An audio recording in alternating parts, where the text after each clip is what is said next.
ஆண்டவராகிய இயேசு கிறிஸ்துவின் இனிய நாமத்தில் அன்பின் வாழ்த்துக்கள்.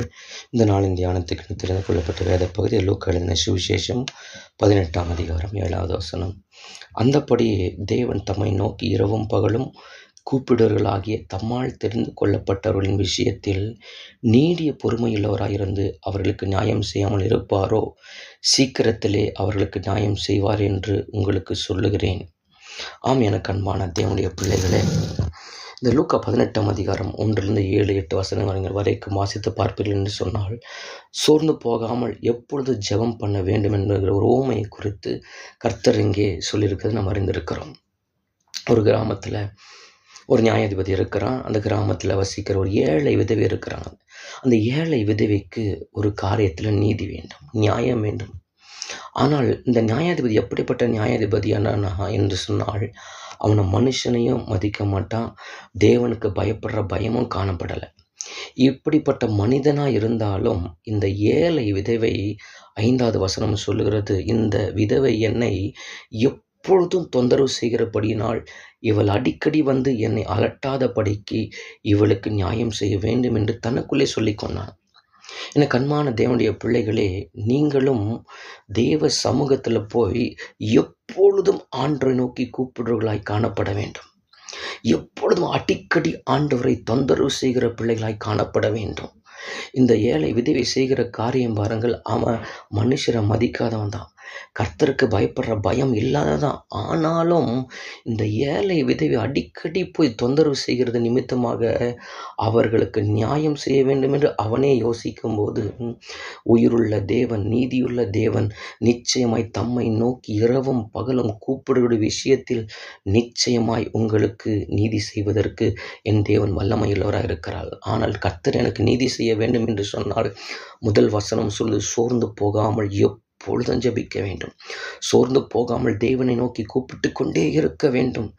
எரேமியா 33:3 சொல்லுகிறது, என்னை நோக்கி கூப்பிடுது, நான் உனக்கு அறியாததும் எட்டாதமான பெரிய காரியங்களை அறிவிப்பேன்னு கர்த்தர் சொல்லியிருக்கிறார். பல நாளாக காத்திருக்கிறனே, ரொம்ப நாளாக ஜெபித்து நீங்கள் சோர்ந்து போயிருக்கலாம். ஒரு அற்புதம் நடக்கலையே, எனக்கு எந்த ஒரு ஜெபிக்கிற ஜெபத்துக்கு பதில் வரலையே, நீங்கள் காலதாமதமாகி கொண்டிருக்கலாம். காலதாமதமானாலும் கர்த்தர் உங்களுக்கு நீதி செய்வதற்கு வல்லமை எல்லோராக இருக்கிறார். ஏசாயா 40ஆம் அதிகாரம் 29ஆம் வசனம் சொல்லுகிறது, சோர்ந்து போகிறவனுக்கு அவர் பலன் கொடுக்கிறார், சத்துவம் இல்லாதவனுக்கு கர்த்தர் சத்துவத்தை பிறகு பண்ணுகிறார். நிச்சயமாய் நீங்கள் தொடர்ந்து சோர்ந்து போகாமல் ஜெபித்து கொண்டே வாருங்க. தேவ சமூகத்தில் முறையிட்டு கொண்டே இருங்க. தேவனை போய் அலட்டி கொண்டே இருங்க.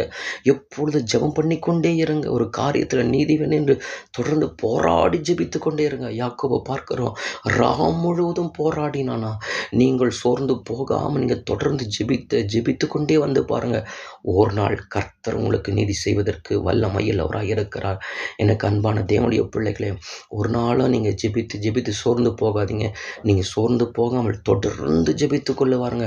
சில பேர் ஜெபிப்பாங்க, என்றைக்கோ ஒரு நாள் ஜெபிப்பாங்க, ஒரு வாரத்துக்கு ஒரு முறை ஜெபிப்பாங்க, இல்லை சில தேவைக்காக ஜெபிப்பாங்க. அப்படி இல்லை, தொடர்ந்து ஜெபித்து கொண்டே வாருங்க. ஜெபியுங்கள், தொடர்ந்து ஜெபித்து கொண்டே வாருங்கள்.